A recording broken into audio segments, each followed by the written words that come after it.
Chronological Transition. Bible, Books of Wisdom. God never does answer all Job's questions, most noticeably the question of why the innocent suffers. Instead, God simply discloses himself as the source and master of all creation. It is enough in the presence of God himself. Job bows and accepts God's mystery. Moreover, the Lord answered Job and said, "Shall the one who contend with the Almighty correct him? He who rebukes God, let him answer it." Job responds to God. Then Job answered the Lord and said, "Behold, I am Baal. What shall I answer you? I lay my hand over my mouth. Once I have spoken, but I will not answer. Yes, twice, but I will proceed no further." God challenges Job. Chapter 40, verse 6. Then the Lord answered Job out of the whirlwind and said, "Now prepare yourself like a man, and I will question you, and you shall answer me. Would you indeed annul my judgment? Would you condemn me that you may be justified? Have you an arm like God?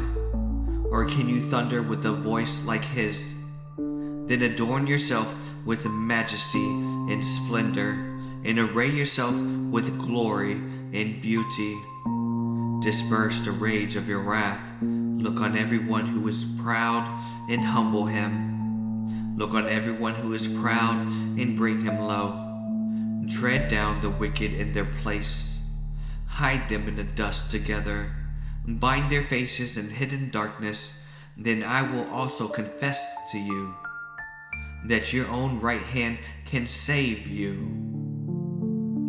Look now at the behemoth, which I made along with you. He eats grass like an ox. See now, his strength is in his hips, and his power is in his stomach muscle. He moves his tail like a cedar. His sinews are his thighs and his tightly knit. His bones are like beams of bronze, his ribs like bars of iron. He is the first of the ways of God. Only he who made him can bring near his sword. Surely the mountains yield food for him, and all the beasts of the field play there.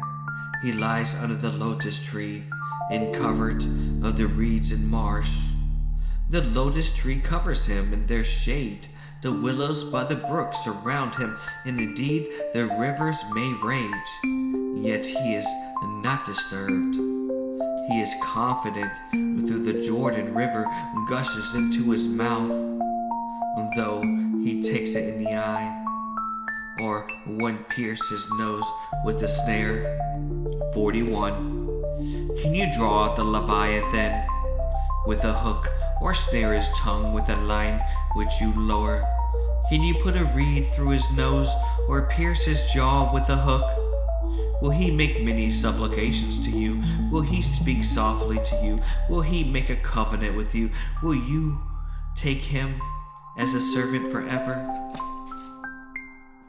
Will you play with him as with a bird? Or will you leash him for your maidens? And will your companion make a banquet of him? Will they approach him among the merchants? And can you fill his skin with harpoons, or his head with fish and spears? Lay your hand on him. Remember the battle. Never do it again. Indeed, any hope of overcoming him is false. Shall one not be overwhelmed at the sight of him? No one is so fierce that he would dare stir him up. Who then is able to stand against me? Who has preceded me that I shall pay him? Everything under heaven is mine. God, I will not conceal his limbs, his mighty power, and his graceful preparations. Who can remove his outer coats? Who can approach him with a double bridle? Who can open the doors of his face with his terrible teeth all around? His rows of scales are his pride, shut up tightly as with a seal. One is so near another that no air can come between them. And they are joined one to another. They stick together and cannot be parted. His sneezes and flashes forth light, and his eyes are like the eyelids of the morning. Out of his mouth go burning lights. Sparks of fire shoots out. Smoke goes out of his nostril, as from a boiling pot or a burning rushes. His breath, it kindles coals, and a flame goes out of his mouth. Strength dwells in his neck, and sorrow dance before him. The folds of his flesh are joined together, and they are firm of him and cannot be moved. His heart is as hard as stone, even as hard as the lower milestone.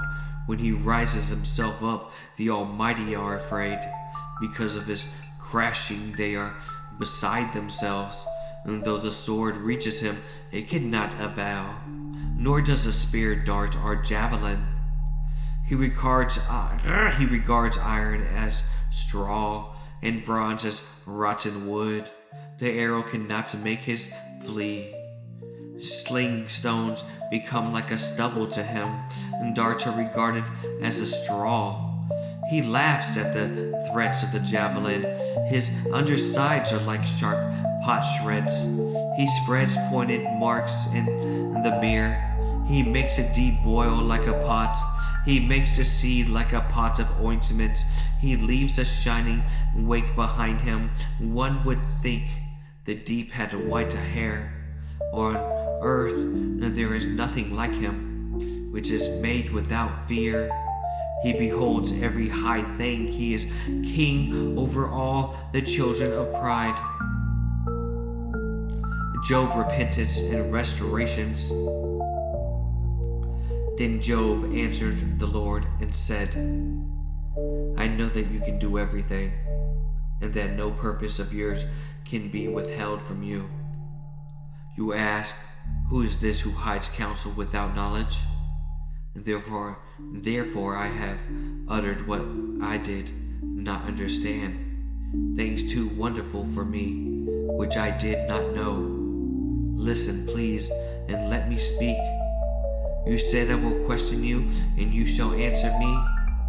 I have heard of you by the hearing of the ear, but now my eyes see you, and therefore I abhorred myself and repent in dust and ashes.